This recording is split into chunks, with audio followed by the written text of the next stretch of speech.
अस्सलाम वालेकुम, welcome to my YouTube channel lifestyle with Sunny. आज मैं बनाने जा रही हूँ बहुत ही मज़ेदार टी टाइम स्नैक्स। बहुत ही ज़बरदस्त है, आप इसे चाय के साथ बहुत मज़े से खा सकते हैं। तो चलिए इसकी रेसिपी स्टार्ट करते हैं। मैं यहाँ पर तकरीबन 1 किलो मैदे की क्वांटिटी में बना रही हूँ। बहुत ज़्यादा स्नैक्स बनते हैं इससे। हम ये स्नैक्स बनाकर जो है वो स्टोर भी कर सकते हैं। आप किसी भी जार में, एयर टाइट जार में इसे स्टोर कर सकते हैं। तो इसीलिए मैं बहुत ज़्यादा क्वांटिटी में बनाकर इसे रख लेती हूँ और फिर चाय के साथ इसे बहुत मज़े से खाती हूँ। तो 1 किलो मैदे में हमारे पास ये बड़ा कप 1 कप जाएगा सूजी का। इन दोनों को हम अच्छे से मिक्स कर लेंगे और इसमें जाएगा तकरीबन 1.5 कप आइसिंग शुगर, पिसी हुई चीनी। आप दूसरी चीनी भी इस्तेमाल कर सकते हैं, लेकिन मैंने यहाँ पर चीनी को अच्छे तरीके से पीस लिया है। आपने क्वांटिटी का ख़ास ध्यान रखना है। अगर आप इसी तरह के मज़ेदार से टी टाइम स्नैक्स तैयार करना चाहते हैं तो इनको अच्छे से हम मिक्स कर लेंगे। याद रखिएगा, 1 किलो मैदे में 1 बड़ा कप सूजी का और 1.5 कप जो है वो पिसी हुई चीनी आपने लेनी है। यहाँ पर एक और बात मैं आपको बताती जाऊँ, मैंने चीनी के साथ ही 10 से 12 छोटी इलायची को भी ग्राइंड कर लिया था। वो भी आपने इसका 1 टीस्पून जो है वो पाउडर छोटी इलायची का ज़रूर शामिल करना है। यहाँ पर मैं तकरीबन घी ले लूँगी। घी में तकरीबन 5 से 6 चम्मच इसमें बड़े वाले यूज़ करने हैं। मेरे पास छोटा है इसलिए मैं 7 to 8 चम्मच डाल रही हूँ।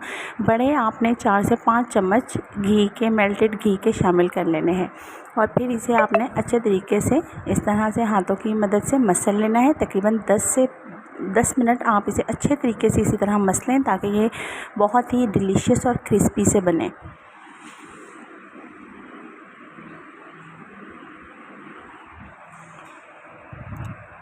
तकरीबन आप इसे 1 महीने के लिए स्टोर कर सकते हैं। मैं तो इसे 1 महीने के लिए स्टोर करके रख लेती हूँ और 1 महीने के बाद भी ये बिल्कुल इसी तरह के होते हैं जैसे हमने बिल्कुल फ्रेश बनाए हैं। अब आप इसमें थोड़ा थोड़ा सा पानी मिक्स करके इसे एक डो सी तैयार कर लें। आटे की तरह गूँध लें इसे, लेकिन याद रखिएगा आपने इसको बहुत सख्त सा आटा गूँधना है। आप थोड़ा सा पानी शामिल कीजिएगा और इसकी एक बहुत ही मज़ेदार सी हम डो तैयार कर लेते हैं। थोड़ा सा पानी शामिल करते हुए आपने इसे साथ साथ गूंथते जाना है, बिल्कुल इस तरह से।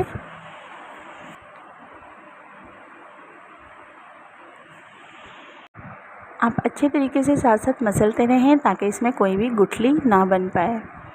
तो ये देखिए, थोड़ा सा पानी डाल के हमने बड़ी सी ज़बरदस्त सी ये देखें डो तैयार कर ली है और ये काफ़ी सख्त और सॉफ्ट सी है। ये बिल्कुल इसी तरह होनी चाहिए। हल्का सा आपने ऑयल या घी लेकर इसके ऊपर हल्का सा लगा देना है और 2 से 3 टाइम आपने जो है वो बिल्कुल जैसे आटे की तरह घी के साथ गूंथते हैं, आपने हल्का सा हाथों पे लगाकर बिल्कुल इसी तरह से इसे गूंथना है और इसकी सॉफ्टनेस चेक करनी है। ऐसे हम थोड़ी देर के लिए जब रेस्ट पे रखेंगे तो मज़ीद थोड़ा सा फ्लफ़ी हो जाएगा और बहुत ही सॉफ्ट सी लुक देगा और इससे हमें कुछ भी शेप देने में, कोई भी टिक्कियाँ बनाने में, किसी भी तरह हमें कटर से काटने में आसानी होगी। तो ये मैं इसके ऊपर जो है वो कवर करके इसे तकरीबन 10 से 15 मिनट के लिए या तकरीबन आधे घंटे के लिए आप इसे रेस्ट पे छोड़ देते हैं। तो मैं यहाँ इसे आधे घंटे के लिए रेस्ट पे रख रही हूँ। तो तकरीबन यहाँ पर आधा घंटा गुज़र चुका था। मैंने यहाँ पर इसका आटे का एक पेड़ा लिया है और अब हम इसे बेल लेंगे। आपने इसे बेलने की मदद से एक रोटी की तरह बेल लेना है। ज़्यादा पतली होनी चाहिए और ना ही ज़्यादा मोटी होनी चाहिए, लेकिन थोड़ी सी आपने मोटी रखनी है। और ये देखिए, यहाँ पर हमने एक रोटी बेल ली है। छोटी छोटी सी आपने रोटियाँ बेली और ये हमारे पास कटर है। मेरे पास एक छोटे स्टार वाला कटर है, एक बड़े स्टार वाला कटर है और एक हार्ट वाला कटर है। आप गोलाई में भी काटना चाहें तो गोलाई में भी काट सकते हैं। इन्हीं कटर से हमने इसकी खूबसूरत सी शेप दे लेनी है। बच्चे बहुत शौक़ से खाते हैं और इन्हीं शेप्स को इंजॉय करते हैं और बहुत सारे ये जो हैं बिस्किट्स ये खा लेते हैं। तो ये देखिए, हमारी बहुत ही खूबसूरत कटिंग जो है वो हम शेप्स की मदद से, कटर की मदद से इनकी बहुत ही खूबसूरत शेप्स काट रहे हैं। आप कोई भी कटर ले सकते हैं या इसे गोलाई में काटना चाहें तो कोई भी ढक्कन या कोई भी चीज़ लेकर आप इसे कटिंग कर सकते हैं। और ये देखिए, हार्ट शेप भी कितनी खूबसूरत लग रही है। मैंने इसी तरह से डिफरेंट शेप्स जो हैं वो मुख्तलिफ बनाकर रख लेती हूँ, तो बच्चे इस चीज़ को बहुत इंजॉय करते हैं। यहाँ पर मैंने तमाम की कटिंग कर ली है। तो चलिए अब हम इसे फ्राई कर लेते हैं।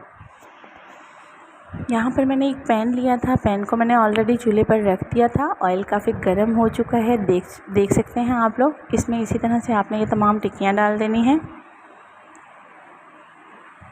और इन्हें गोल्डन ब्राउन होने तक आपने फ्राई होने देना है। सिर्फ 2 से 3 मिनट एक साइड को देने हैं। 2 से 3 मिनट गुजर जाएँ तो आप इसकी साइड चेंज कर दीजिएगा। तो ये देखिए हमारे काफ़ी हद तक बिस्किट्स जो हैं वो इनका कलर चेंज हो चुका है। तो चलिए अब हम इन्हें जो है वो इसी तरह से डिश आउट कर लेते हैं और बाकी के शेप्स जो हैं वो उनको हम उनका इस साइड चेंज कर देते हैं। तो ये देखिए कितनी खूबसूरत इनकी लुक आ रही है। तो अब हम इन्हें डिश आउट कर लेते हैं। तो ये थी हमारी आज की मज़ेदार सी रेसिपी टी टाइम स्नैक्स। ठंडे होने पर आप इन्हें एक जार में स्टोर करके रख सकते हैं फॉर अ मंथ। तो उम्मीद है कि आपको मेरी आज की रेसिपी पसंद आई होगी। ज़रूर ट्राई कीजिएगा, फीडबैक भी देना मत भूलिएगा। मिलते हैं इसी तरह की मज़ेदार सी यूनिक रेसिपी के साथ नेक्स्ट वीडियो में। तब तक के लिए इजाज़त, अल्लाह हाफिज़।